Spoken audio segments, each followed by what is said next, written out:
Olá, bora falar de um assunto que está pegando em toda empresa hoje em dia?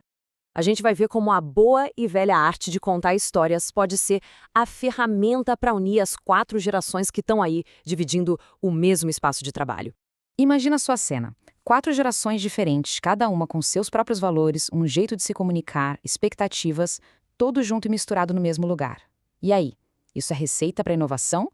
Ou é uma bomba relógio prestes a explodir em mal-entendidos e pior, em perda de conhecimento? Olha só o nosso caminho hoje, é bem direto ao ponto. Primeiro, a gente vai entender esse tal de abismo geracional. Depois, vamos ver como storytelling entra como uma ponte, saca? Aí a gente mergulha em como falar a língua de cada geração, dá uma olhada nos casos reais de sucesso e, no final, a gente fecha com a chave de ouro: como construir o legado da sua empresa. Bora lá? Então vamos começar pelo problemão, né? O grande desafio é como é que a gente faz para que décadas de conhecimento, de experiência, não simplesmente desapareçam quando a galera mais sênior se aposenta. É tipo uma corrida contra o tempo mesmo, para não deixar todo o capital intelectual da empresa ir pelo ralo. E olha, a comunicação dentro das empresas está passando por uma transformação gigante. Já não é mais só sobre mandar um e-mail com dados ou ordens.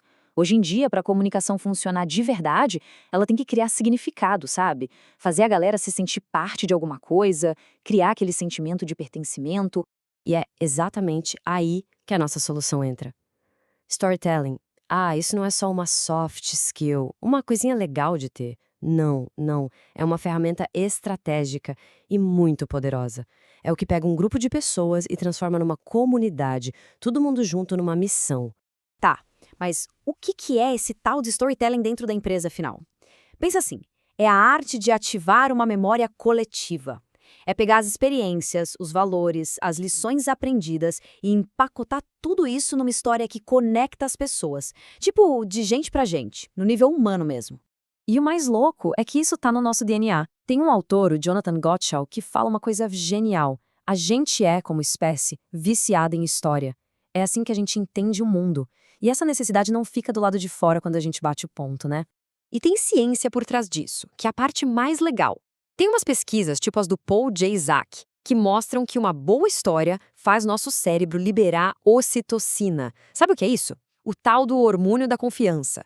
Ou seja, as histórias preparam a gente biologicamente para confiar e colaborar uns com os outros. Contar uma história não é só falar, é tipo aplicar neuroquímica na colaboração. Incrível, né? Olha só que legal essa tabela. Ela mostra os 4 superpoderes do storytelling. O primeiro, resgate de memórias. Ele pega o que os veteranos sabem e transforma num legado para todo mundo. O segundo, criação de pertencimento, que deixa a cultura mais forte e segura a galera na empresa. O terceiro é a humanização. Chega daquele papo de robô, né? É para ter conexão de verdade. E por último, a mediação de conflitos, que usa empatia para quebrar preconceito com idade e fazer todo mundo trabalhar junto melhor. Beleza, a teoria a gente já pegou, agora vamos para a prática, que é o que interessa. A gente vai mergulhar agora em como aplicar o storytelling para cada uma das gerações, falando a língua que eles realmente entendem e dão valor. Vamos começar pelos baby boomers.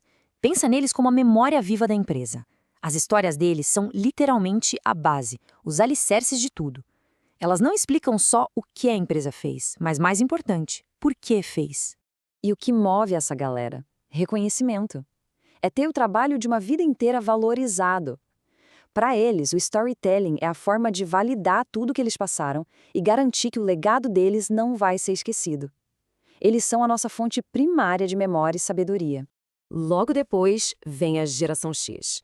Eu gosto de pensar neles como os tradutores culturais. Eles cresceram bem no meio de uma transição gigante, então eles são a ponte perfeita entre o mundo antigo, tradicional, e o novo mundo digital, entre o chefe que manda e o time que colabora. O que eles mais valorizam? Equilíbrio. Aquela busca por uma vida que não seja só trabalho. E nas histórias da empresa, o papel deles é justamente esse: traduzir a cultura e lutar por um ambiente de trabalho mais humano, mais flexível para todo mundo. Aí a gente chega nos millennials e, cara, aqui o jogo vira completamente. A pergunta deixa de ser o que eu faço aqui e vira por que eu faço isso. Eles são, sem dúvida, os grandes buscadores de propósito. E por que a gente tem que prestar muita atenção nisso?